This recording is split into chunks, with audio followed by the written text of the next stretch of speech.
Bonjour à toutes et à tous et bienvenue dans votre analyse complète du Quintet Plus. Nous sommes le jeudi 27 août 2026 et la grande course du jour se déroule à Deauville. Au programme, Prix de la Villa Lucie, une épreuve de place sur 1900 mètres qui réunit 16 partants. 2 fiches détaillées par cheval, notre hiérarchie et toutes les combinaisons, du simple couplet jusqu'au quintet en 8 chevaux. C'est parti! Commençons par planter le décor. Direction le Deauville pour Prix de la Villa Lucie. C'est une course de plat disputée sur 1900 mètres avec 16 chevaux au départ et un coup d'envoi prévu à 20h15. Une belle épreuve, ouverte, où la forme du moment et la régularité feront toute la différence. Un mot sur les conditions du jour car elles font partie intégrante de l'analyse complète au même titre que la forme ou les gains. Côté météo, la journée s'annonce sous faibles averses ou pluie faible intermittente, avec une température de 24 degrés et un vent faible de secteur SO. Des conditions plutôt clémentes qui ne devraient pas bouleverser les valeurs en présence. La piste se négocie en corde à droite, un paramètre que les jockeys expérimentés intègrent dès le départ pour choisir leur ligne.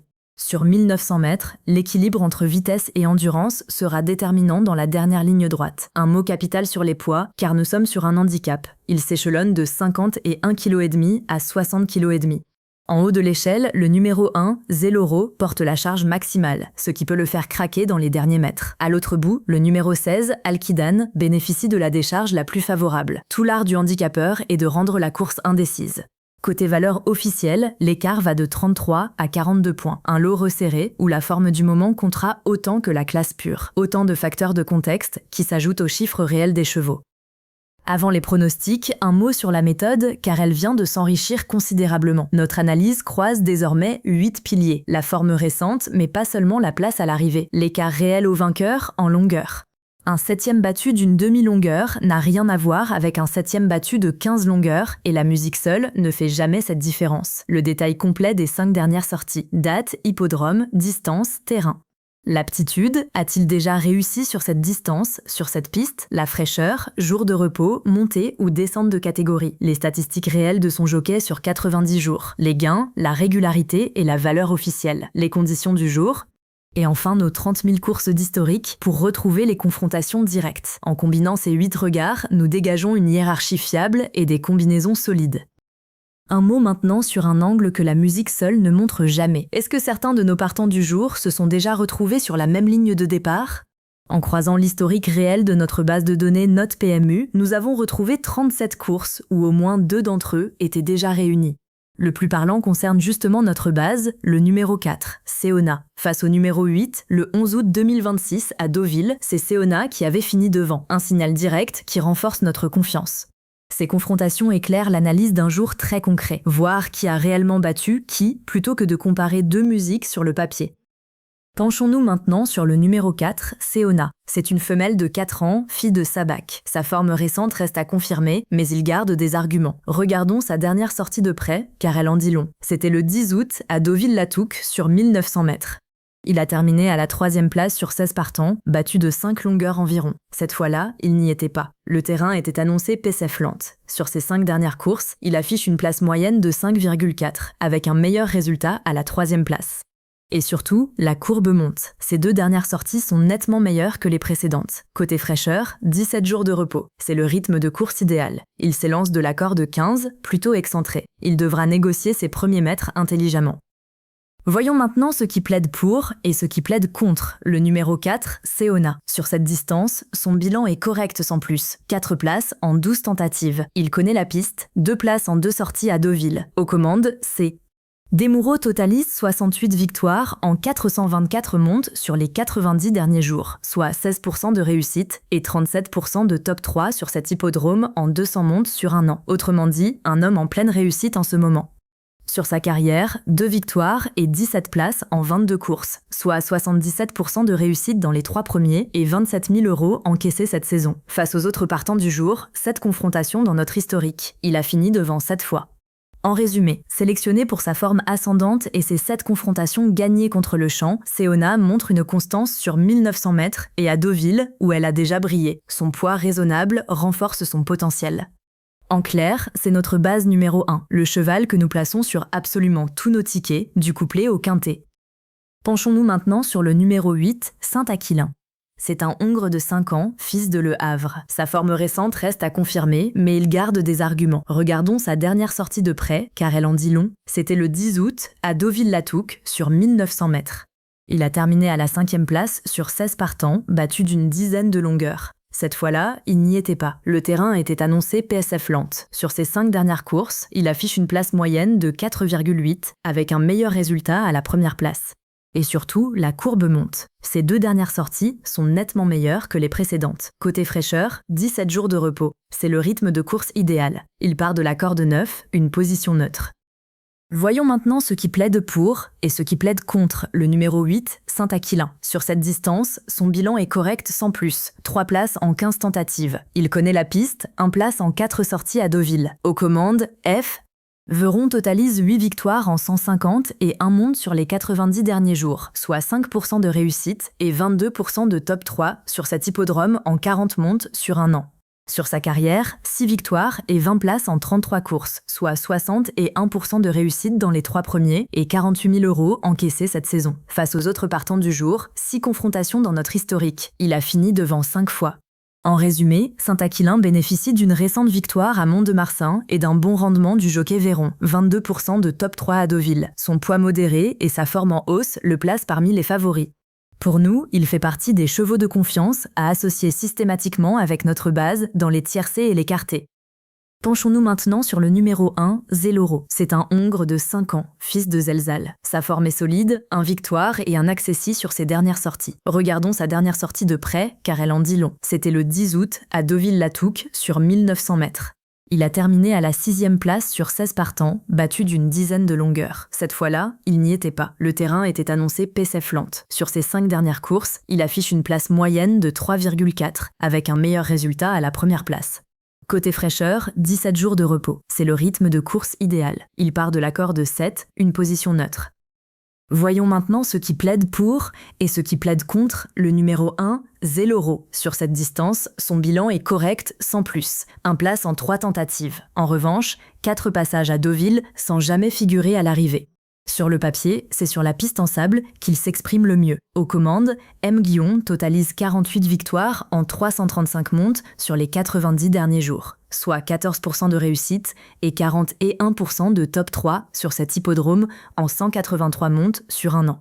Sur sa carrière, 4 victoires et 6 places en 16 courses, soit 38% de réussite dans les 3 premiers et 35 000 € encaissés cette saison. Face aux autres partants du jour, 9 confrontations dans notre historique. Il a fini devant 6 fois. En résumé, Zéloro, malgré un poids élevé, a gagné à Chantilly sur la même distance et possède 6 confrontations gagnées. Le jockey Guillon affiche une bonne dynamique sur le secteur, ce qui compense son handicap. Pour nous, il fait partie des chevaux de confiance à associer systématiquement avec notre base dans les tiercés et les quartés. Penchons-nous maintenant sur le numéro 12, East Grey. C'est une femelle de 4 ans, fille de The Grey Gatsby. Sa forme est solide, un victoire et un accessit sur ses dernières sorties. Regardons sa dernière sortie de près, car elle en dit long. C'était le 18 juillet, à Chantilly, sur 2000 mètres. Il a terminé à la 3e place sur 10 partants, battu de moins de 2 longueurs. Il n'a pas démérité, le terrain était annoncé bon. Sur ses 5 dernières courses, il affiche une place moyenne de 6,8 avec un meilleur résultat à la première place. Et surtout, la courbe monte. Ses 2 dernières sorties sont nettement meilleures que les précédentes. Côté fraîcheur, 40 jours de repos, c'est le rythme de course idéal. Il s'élance de la corde 12, plutôt excentré. Il devra négocier ses premiers mètres intelligemment. Voyons maintenant ce qui plaide pour et ce qui plaide contre le numéro 12, East Grey. Sur cette distance, son bilan est correct sans plus. 2 places en 5 tentatives. Il connaît la piste, 1 place en 2 sorties à Deauville. Sur le papier, c'est sur la piste en sable qu'il s'exprime le mieux. Attention, en revanche, il monte de catégorie. Le lot est plus relevé que ce qu'il affronte d'ordinaire. Bonne nouvelle, il est allégé de 4 kg par rapport à sa dernière sortie. Aux commandes, A. Pouchin totalise 30 victoires en 244 montes sur les 90 derniers jours, soit 12% de réussite et 37% de top 3 sur cet hippodrome en 100 montes sur un an.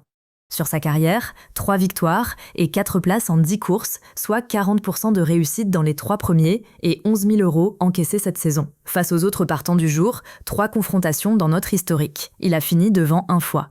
En résumé, East Gray a remporté sa dernière sortie à Deauville et s'exprime bien sur terrain souple. Son poids léger et son amélioration récente le rendent compétitif sur 1900 mètres.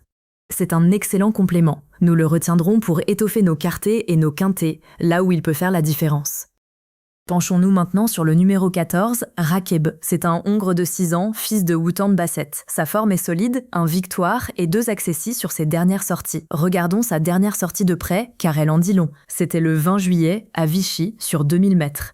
Il a terminé à la 3e place sur 15 partants, battu de 5 longueurs environ. Cette fois-là, il n'y était pas. Le terrain était annoncé bon souple. Sur ses 5 dernières courses, il affiche une place moyenne de 3,8, avec un meilleur résultat à la première place. Et surtout, la courbe monte. Ces 2 dernières sorties sont nettement meilleures que les précédentes. Côté fraîcheur, 38 jours de repos. C'est le rythme de course idéal. Il part de la corde 6, une position neutre. Voyons maintenant ce qui plaide pour et ce qui plaide contre le numéro 14, Rakebe. Sur cette distance, son bilan est correct sans plus. 5 places en 14 tentatives. Il connaît la piste, 1 place en 5 sorties à Deauville. Sur le papier, c'est sur un terrain bon souple qu'il s'exprime le mieux. Attention en revanche, il monte de catégorie. Le lot est plus relevé que ce qu'il affronte d'ordinaire. Aux commandes, Amadame totalise 19 victoires en 226 montes sur les 90 derniers jours, soit 8% de réussite et 28% de top 3 sur cet hippodrome en 149 montes sur un an. Et c'est un changement, MG Guillon le montait la dernière fois. Un changement de Kazakh est souvent le signe que l'écurie vise un résultat. Sur sa carrière, 2 victoires et 15 places en 26 courses, soit 58% de réussite dans les 3 premiers et 12 000 € encaissés cette saison. Face aux autres partants du jour, 10 confrontations dans notre historique. Il a fini devant 5 fois. En résumé, Rakebe, avec une forme en progression et un changement de jockey, a couru à bon souple, terrain favorable aujourd'hui. Ces 5 confrontations gagnées indiquent une capacité à tenir le rythme. C'est un excellent complément. Nous le retiendrons pour étoffer nos quartés et nos quintés, là où il peut faire la différence. Penchons-nous maintenant sur le numéro 3, Presa Direta. C'est une femelle de 7 ans, fille de Sidstep. Sa forme est encourageante. Souvent aux avant-postes, il manque parfois d'un rien pour conclure. Regardons sa dernière sortie de près, car elle en dit long. C'était le 25 juillet, à Mont-de-Marsan, sur 2000 mètres. Il a terminé à la 3e place sur 16 partants, battu de 3 longueurs environ. Il n'a pas démérité. Le terrain était annoncé bon souple. Sur ses 5 dernières courses, il affiche une place moyenne de 3,3, avec un meilleur résultat à la 3e place. Côté fraîcheur, 33 jours de repos. C'est le rythme de course idéal. Il s'élance de la corde 16, plutôt excentré. Il devra négocier ses premiers mètres intelligemment. Voyons maintenant ce qui plaide pour et ce qui plaide contre le numéro 3, Presa Direta. Premier point fort, la distance. Sur 1900 mètres, ou tout comme, il compte 5 places en 9 sorties. C'est clairement son terrain de jeu. Sur le papier, c'est sur la piste en sable qu'il s'exprime le mieux. Bonne nouvelle, il est allégé de 1 kg par rapport à sa dernière sortie. Aux commandes, Alemaitre totalise 14 victoires en 187 montes sur les 90 derniers jours, soit 8% de réussite et 20% de top 3 sur cet hippodrome en 198 montes sur un an. Sur sa carrière, 6 victoires et 24 places en 46 courses, soit 52% de réussite dans les 3 premiers, et 14 000 € encaissés cette saison. Face aux autres partants du jour, 8 confrontations dans notre historique. Il a fini devant 3 fois. En résumé, Presa Direta montre une bonne aptitude à la distance et a été proche du vainqueur récemment. Son jockey le maître a un taux de réussite modeste mais stable, ce qui rassure. Il a le profil du cheval qui se glisse dans un grand champ, à intégrer dans vos quintés élargis pour ne pas être pris au dépourvu. Penchons-nous maintenant sur le numéro 11, Melbora. C'est une femelle de 6 ans, fille de Martin Borau. Sa forme est solide, 1 victoire et 2 accessis sur ses dernières sorties. Regardons sa dernière sortie de près, car elle en dit long. C'était le 2 août, à Deauville-Clairefontaine, sur 1800 mètres. Il a terminé à la 5e place sur 16 partants, battu d'une dizaine de longueurs. Cette fois-là, il n'y était pas. Le terrain était annoncé souple. Sur ses 5 dernières courses, il affiche une place moyenne de 4, avec un meilleur résultat à la première place. Côté fraîcheur, 25 jours de repos. C'est le rythme de course idéal. Il s'élance de la corde 1, une place favorable. Voyons maintenant ce qui plaide pour et ce qui plaide contre le numéro 11, Melbora. Sur cette distance, son bilan est correct sans plus. 10 places en 22 tentatives. En revanche, 2 passages à Deauville sans jamais figurer à l'arrivée. Sur le papier, c'est sur un terrain bon souple qu'il s'exprime le mieux. Attention en revanche, il monte de catégorie. Le lot est plus relevé que ce qu'il affronte d'ordinaire. Bonne nouvelle, il est allégé de 2,5 kg par rapport à sa dernière sortie. Aux commandes, Ti, Trullier totalise 14 victoires en 174 montes sur les 90 derniers jours, soit 8% de réussite et 19% de top 3 sur cet hippodrome en 115 montes sur un an. Et c'est un changement. J-Trollet de Prévost le montait la dernière fois. Un changement de Kazakh est souvent le signe que l'écurie vise un résultat. Sur sa carrière, 6 victoires et 25 places en 52 courses, soit 48% de réussite dans les 3 premiers et 25 000 € encaissés cette saison. Face aux autres partants du jour, 14 confrontations dans notre historique. Il a fini devant 5 fois. En résumé, Melbora, récent gagnant à Marseille, possède une solide expérience sur le souple. Le nouveau jockey Trullier a déjà 14 victoires, offrant une assise fiable. Il a le profil du cheval qui se glisse dans un grand champ, à intégrer dans vos quintets élargis pour ne pas être pris au dépourvu. Penchons-nous maintenant sur le numéro 5, Févé. C'est une femelle de 4 ans, fille d'Elo Yumzan. Sa forme récente est en dents de scie, avec plusieurs courses manquées. Regardons sa dernière sortie de près, car elle en dit long. C'était le 3 juillet, à Deauville-la-Touque, sur 1900 mètres. Il a terminé à la 5e place sur 16 partants, battu de 3 longueurs environ. Il n'a pas démérité. Le terrain était annoncé PS Plante. Sur ses 5 dernières courses, il affiche une place moyenne de 8,2 avec un meilleur résultat à la première place. Et surtout, la courbe monte. Ses 2 dernières sorties sont nettement meilleures que les précédentes. Il a soufflé 55 jours depuis sa dernière sortie, une coupure raisonnable. Il s'élance de la corde 3, une place favorable. Voyons maintenant ce qui plaide pour et ce qui plaide contre le numéro 5, Févé. Sur cette distance, son bilan est correct sans plus, 5 places en 15 tentatives. Il connaît la piste, 1 place en 4 sorties à Deauville. Bonne nouvelle, il est allégé de 4,5 kg par rapport à sa dernière sortie. Aux commandes, Tepicon totalise 18 victoires en 223 montes sur les 90 derniers jours, soit 8% de réussite et 21% de top 3 sur cet hippodrome en 145 montes sur un an. Et c'est un changement. Le maître le montait la dernière fois. Un changement de Kazakh est souvent le signe que l'écurie vise un résultat. Sur sa carrière, 4 victoires et 6 places en 19 courses, soit 32% de réussite dans les 3 premiers et 35 000 € encaissés cette saison. Face aux autres partants du jour, 14 confrontations dans notre historique. Il a fini devant 7 fois. En résumé, Févé, désigné comme pari surprise, a changé de jockey et court avec un poids allégé. Sa dernière victoire à Paris-Longchamp et son bon rendement sur la distance le rendent capable de surprendre. Il a le profil du cheval qui se glisse dans un grand champ, à intégrer dans vos quintets élargis pour ne pas être pris au dépourvu. Faisons le point et récapitulons notre hiérarchie complète. En tête, et de loin, notre base, le numéro 4, Seona, qui domine notre classement. Juste derrière, nos chevaux de confiance, les numéros 8 et 1, qui ont eux aussi de très solides arguments. Viennent ensuite les outsiders sérieux, les numéros 12 et 14, capables de créer la surprise et de bouleverser les rapports. Le pari surprise repose sur Fève, dont le poids allégé et le nouveau jockey pourraient créer la surprise. C'est sur cet ordre précis, du plus fiable au plus spéculatif, que nous allons construire chacune de nos combinaisons. Bien jouer, c'est aussi savoir éliminer. Voici les chevaux que nous laissons de côté, et pour chacun, nous vous donnons la raison précise. Le numéro 15, Wheeler. Montée de catégorie, le lot est plus relevé que d'habitude. Le numéro 7, Fearless Cheetah. Forme déclinante. Ses places reculent. Le numéro 2, Colgan Senora, forme déclinante, ses places reculent. Le numéro 10, Dari River, forme déclinante, ses places reculent. La surprise reste possible. Dans un très grand champ, vous pourrez en réintégrer 1 ou 2, mais pour des combinaisons raisonnables, concentrez vos mises sur nos chevaux de tête.